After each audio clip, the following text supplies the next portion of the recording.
What is going on, coin traders? Thanks for joining me for the show. We are looking at Internet Computer ICP on that ticker.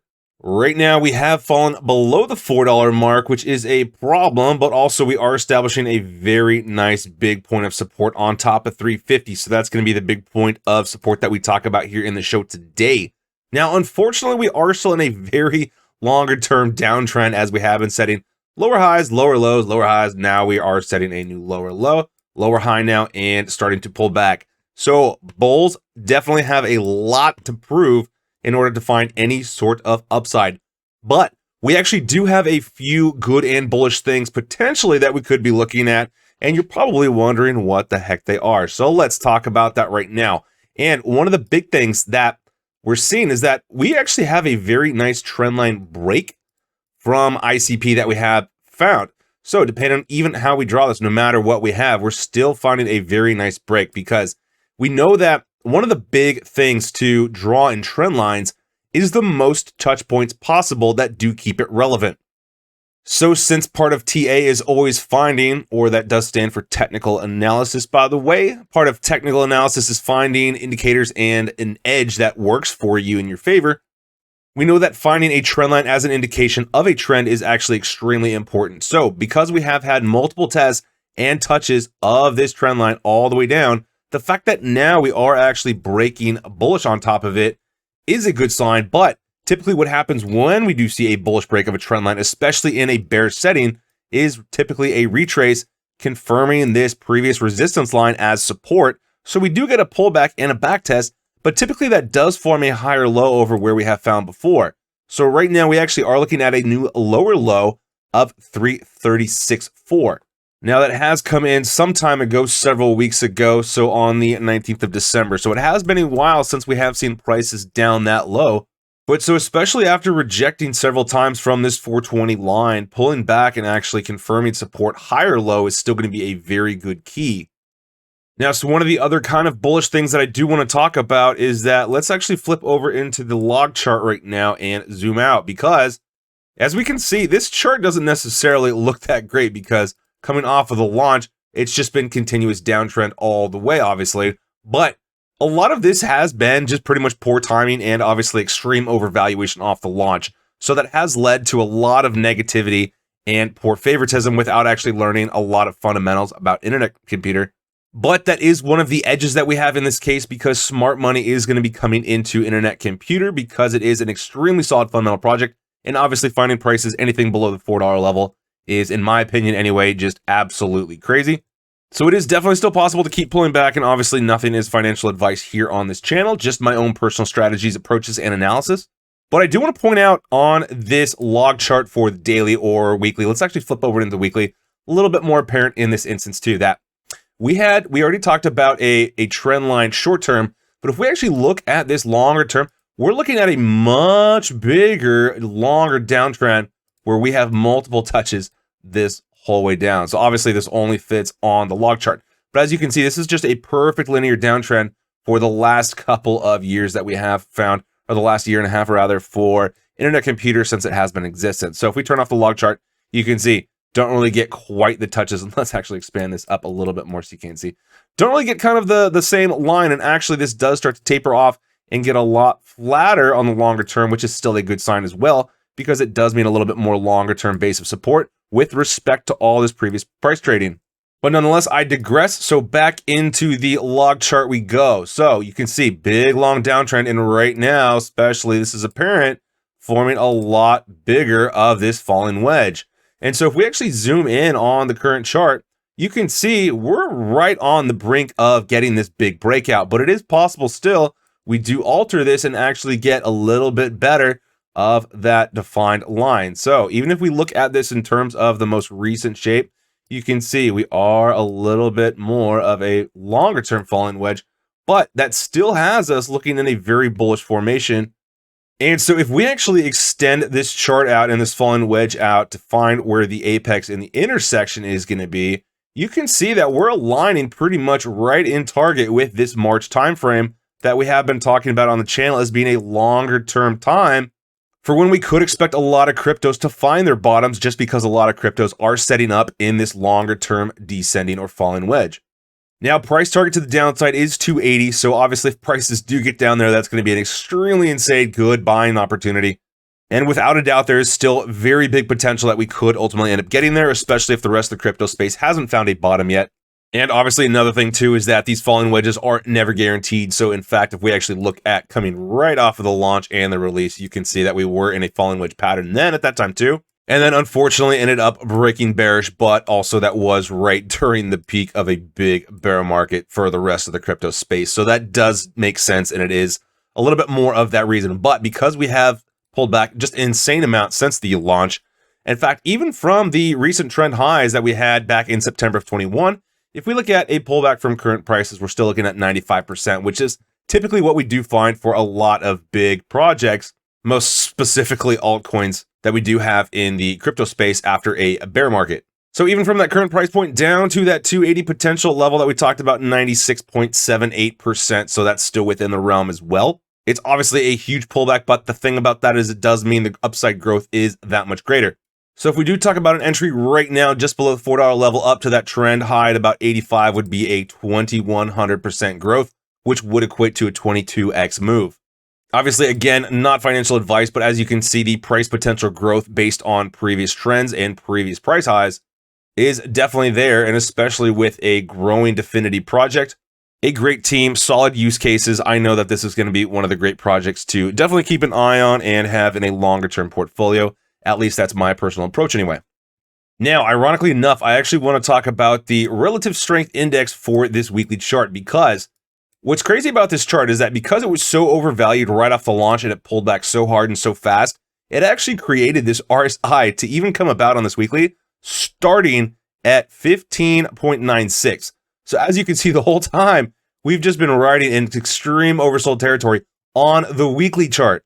And so even just now, after pulling back for a year and a half, we're still barely starting to see prices, or this RSI rather, come inside of actual normal trading ranges for a typical RSI, which is usually found above the 30 line.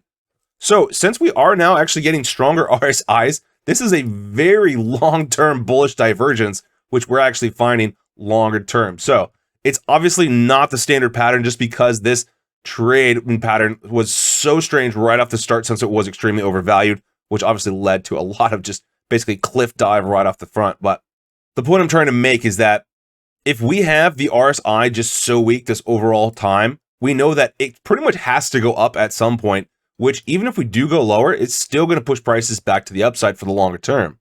Now, kind of on the caveat flip side for that, if we actually look at the 2-day, we can actually see that this 2-day has barely gotten overextended that far. So obviously on the launch, big overextension, but then we only had it dip into oversold levels a handful of times. We had it once here. We actually had it slightly before that, but you can see we can wrap this up basically into one grouping and another grouping. So even coming off on this launch or this low right after the big FTX flush, we still barely broke below that on the 2 days. So we're looking at 29.8, so just barely under that 30 line. So we know that the RSI on the 2 days is actually pretty reliable, since every time we do get overextended, we typically do find a little bit more upside pressure. So overextended, this wasn't really quite as effective, but that obviously was an extreme bearish pressure for the rest of the market. But then we did see a little bit of bullish divergence here of price lows, and then we did find a little bit more upside. But so looking at this 2 day, we actually haven't seen the RSI get overbought at all.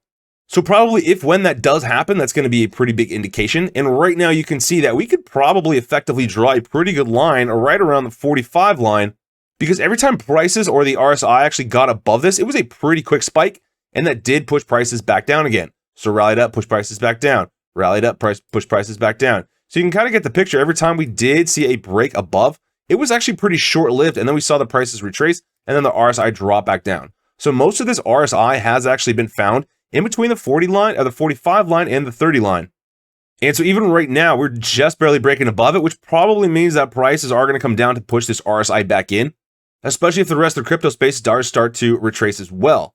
So this is really going to be a big line that we're going to have to watch out for in the future, because if we do find any sort of stabilization and support on top of this line, that's really going to be an extremely good sign for bullish pressure to the upside, which obviously means a lot of really nice gains as well. So now if we flip over to the daily, we're actually looking at similar things, but a different line, obviously. So we can move this 45 line up to probably about the 55 line level. and then even potentially up to the 60 as well. So those are all going to be good points, and then an extreme high resistance point about 65. So big zone, as you can see on this daily RSI as well. And so every time prices pretty much go above the 50, quick spike and then retrace back below that. Quick spike, retrace, quick spike, retrace. So you get the picture. So every single time that we do see this oscillator go above that level, it's a pretty good indication that it's probably not going to last that long, and then we're going to see prices shoot back down. So right now, this has been a pretty reliable indication, and we can actually draw on this daily anyway, a line right at about 57, because every time the daily RSI has gotten to 57, we've seen a pretty quick retrace on the last 4 attempts, which has led to lower prices and a little bit more of that downside. So right now we are still expecting a little bit more of a pullback, but that's okay because like we said, that does happen, especially if we have seen a little bit of a break from that longer term falling wedge. So now if we do see more of that pullback, what would we potentially be looking at? Well, if we actually flip over to the 2-day, we're looking at a very nice defense of this 350 line. So we've talked about this before, that multiple attempts, especially with lower lows, typically is going to lead to more retrace. And if we get a lower high as well, this is going to start to weaken the support and actually form a descending triangle, which typically is going to lead to a bearish breakout. So the big thing for the bulls is going to be to defend the 350 level and actually see prices and volume and momentum carry through and rally above this high right now, which is coming in at 423.5. So let's actually go ahead and draw a trend line up there, a price level actually rather. So you can see that if we do pull back and actually defend, and ideally we would be finding a high above the lowest low for this recent pullback, which is at 374.9, or actually 336.4. So we can go ahead and draw a price level for support there as well. But the big thing is just finding a close on top of 350, because as you can see, we have dipped below this before several times on this 2-day, but ultimately it did lead to a little bit more of that nice upside gain. So now a pullback would be extremely important and critical to defend. Otherwise, we would be looking at lower lows and then turning this big, strong support into a big resistance point up overhead. So in the semi-near short term, that is going to be what we have to look out for, pulling back, setting a higher low, and then ultimately running up to test and break this big support line or resistance line actually at 423.3. From there, we would be looking at a big resistance point actually for closing that would be coming in right at about 450. And then actual price levels just going to be slightly overhead, and we can see that there is a small gap between where we found previous resistance at in terms of price. And for that overhead, we are going to be looking at 460.03. But then that does also align, if we look left, with these 2 big points of support. So like we said, there is a little bit of a tiny gap, but you can see that overall that is still a very big, nice target to the upside. So a lot of big levels that are going to be coming in just shy of the $5 psychological for ICP. And ultimately, we're not really planning on breaking those immediately. We just need to ultimately confirm and establish a longer-term base of support. So that's what's really the most important right now for the bulls. So if we actually go ahead and turn on the volume right now, we can see that over the last couple of days, we've been finding nice bullish volume to the upside, which has been great, seeing a little bit more of this upside gain. But now we are looking at a little bit of a pullback, but we haven't really seen that strong of bearish volume to confirm that. So even if we do get a little bit of tapering off volume, that would be one of the best signs. And then ultimately, if we zoom in here, we could see that we could be setting up for a very nice bull flag type pattern. So if we want to look at what this continuation pattern could ultimately look like, we could see a potential pullback in this fashion. And if we look at a target to the upside from the low, basically, we'll call it from this low 350 level.